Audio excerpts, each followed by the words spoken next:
আমাদের বাংলাদেশে শাহ আলম সরকার মমতাজের সাথে একটা পালা গানে বলছিল যে এক বেড়ির জামাই মারা গেছে 3টা বাচ্চা তুইয়া, তো এখন এর জন্য বিড়ির মানুষে কাম কাজ দেয় না, ভিডিও বাচ্চা ফলাফল ফালতে পারতেছে না।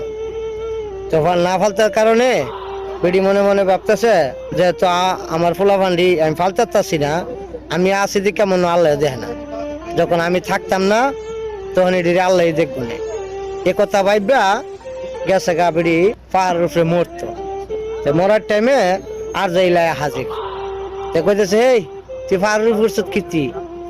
আমি পাহাড়ের উপর উঠছি, আমার এই স্বামী 3টা বাচ্চা থেকে মারা গেছে, এখন আমার স্বামী তো কাম কাজ করে আমার ফোলাফান্ডিরে ফালতো, এখন স্বামী মারা যাওয়ার পর আমি ফালতারি না, এখানে খাওয়ান করে যোগায় আনা দিতারি না, আমার মানুষের কামে নেয় না, তো এর জন্য আমি না থাকলে ইতানটা আল্লাহ দেখবো।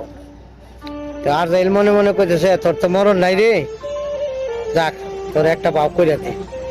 পরে কইতেছে হুন আমি একটা বুদ্ধি দেই, আমার বুদ্ধি মতো চল, তাইলে মনে কর তুইও চলতে পারবি, তোর ফুলাবানও চলাইতে পারবি, তাহলে তোর লেগে সুবিধে।